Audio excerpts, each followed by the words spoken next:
It is Kieran Trippier. It is delicious! Glorious! Glorious! Walker in there too. Luke Shaw!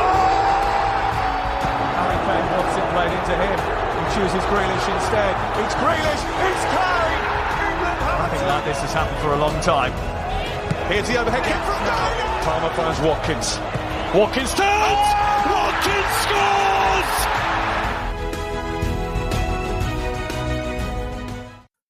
Hello, and welcome back to the Gate 102 podcast. I hope you're doing well, and yeah, as always, thank you for tuning into this episode. Really appreciated. Last time, I talked about England's 2-1 defeat away to the Czech Republic, a night where things just didn't quite click, really. And it was the first time England had lost a qualifying match in 10 years. Bringing an end to a 43-game unbeaten run in qualifiers. So yeah, it was just a disappointing night.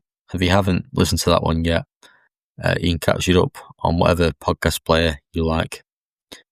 But today, we move on to the next game in that Euro 2020 qualification campaign. And it was England away to Bulgaria in Sofia. And while the result was emphatic, a 6-0 win, I'm going to be talking about. The headlines were dominated by something far more serious. This was the night where racism from the stands took centre stage, and I think it ended up being one of Southgate's toughest and most defining nights as England manager. Not tactically, but morally and emotionally. So yeah, let's get into it, because there's a lot to unpack in this one. And I'll start, as always, with the team. So after the loss to the Czech Republic, Southgate made quite a few changes. Pickford remained in goal. Kieran Trippier kept his place at right back, while Ben Chilwell replaced Danny Rose at left back. Regarding centre backs, we saw Tyrone Mings come in for his international debut, linking up alongside the much more experienced Harry Maguire. And it was great to see Mings make his debut. He'd obviously impressed for Aston Villa under Dean Smith, and it clearly caught the eye of Southgate. Also, Mings was left-footed, and he was probably the first sort of natural left-footed centre-back that played under Gareth on a consistent basis, I'd probably say, because it's that left-sided defence is something we didn't really have a great amount of depth in all throughout his sort of tenure. So yeah, good to see Mings make his debut in midfield. Harry Winks came back into the side.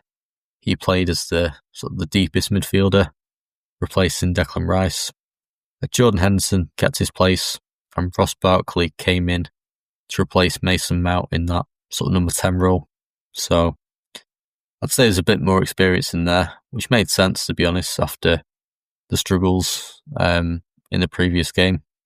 And up top, Sterling and Kane were ever present, obviously, but Marcus Rashford came in for Jadon Sancho on the right. And with those three, you had pace, directness and goals. And they really turned it on for this one. So yeah, a strong team on paper. And you could tell that we were looking for a reaction. And like I say, it's a bit more experience in there, which I think helped.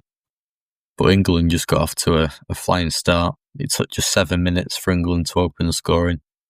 Marcus Rashford it was, cutting inside from the left and smashing it into the top corner.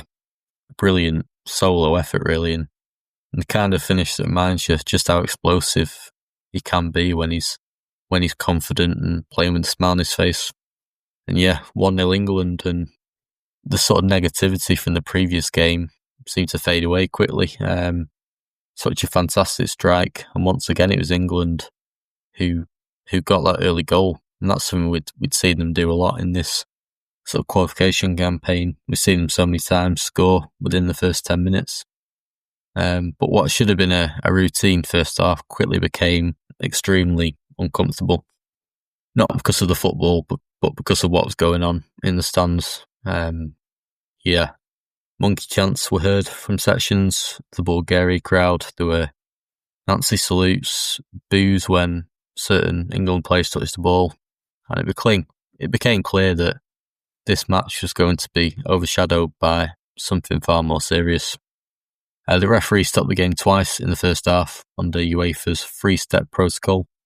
And at one point, there was genuine talk of players walking off. And Southgate and his staff were in constant sort of conversation and dialogue with the fourth official. And the players were visibly affected. But the players had made the collective decision to continue. And the unity and strength the players showed, they spoke as a group and made a decision together. And I suppose it was Southgate who sort of let them have the freedom to make that decision. He didn't demand that the players walk off the pitch or continue playing. He was very sort of relaxed, very expressive to let the players have that autonomy, I suppose, that control over. We'll let the players decide what's best. Tyrone Mings, on his debut, handled it brilliantly. You could hear him clearly on the pitch telling the officials what was happening, staying calm but making his voice heard. And I just love this because it shows that the players weren't afraid of speaking up when these things happen. You know, they wanted to share. And again, this is a culture, an environment that Southgate created, allowing the players to have that confidence to speak up rather than suffer in silence. So yeah, I thought Mings handled it brilliantly, telling the referee as well, especially his England debut. Tough environment, I thought he did brilliantly. I'll touch on the racism issue again later this episode because I can't not, because it's such a massive part of this game, unfortunately. But we're back to the football because despite the toxic atmosphere, England remained ruthless. Ross Barkley scored 2 goals before half-time. One, a simple finish after a great Sterling assist, and the other was a header from close range. So great to see him continue his good form for his country.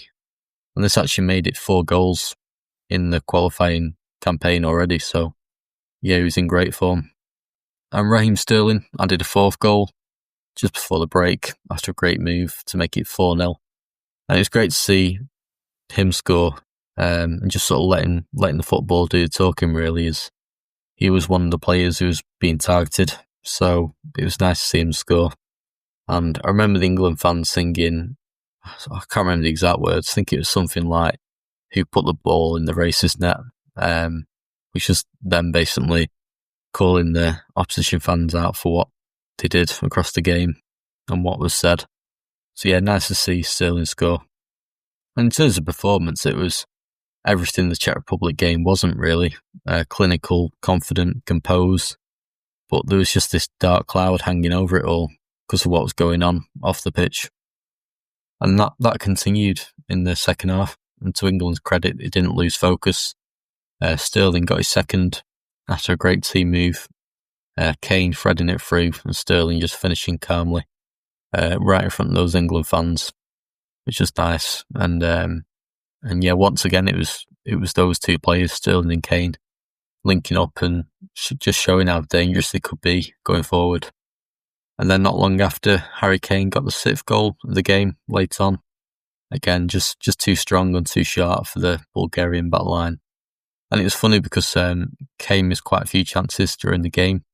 And you did wonder, are we actually going to score this many goals? Him not be one of them. But to his credit, Kane remained patient and got his goal late on, meaning England got the 6th goal. And yeah, such a brilliant performance and a brilliant win. But like I say, it was overshadowed by something just so devastating. The conversation about the game was all about the racial abuse that some England players felt from the fans. Southgate said after the match that the players wanted to stay on and do their talking on the pitch. And, they certainly did that. He also made it clear that there was still so much more to be done in tackling racism in football. And yeah, his post-match interview was spot on, sort of calm, serious and full of care for his players. And he called it out for what it was. And I think the night cemented something about Southgate. His leadership wasn't just about tactics or selection. It was also about protecting his team, giving them a voice and standing with them when it mattered. But it's also worth saying how composed the players were post-match. Sterling in particular was vocal, not afraid to speak out and challenge UEFA to do more. And also Tyrone Mings, who I mentioned earlier, he came across so well. Like I said, to make your debut in those circumstances and perform as he did, I think says a lot about his character. So yeah, the 6-0 scoreline was emphatic, really. It's one of England's biggest away wins in a qualifier, and it should have been a really great celebration, but this game will always be remembered for the context around it regarding the racial abuse. And I suppose it was a game where football was secondary and where the issues of racism and how football responds to it came under the spotlight. Because, we need to remember some things are more important than football. And this is definitely the case in this game.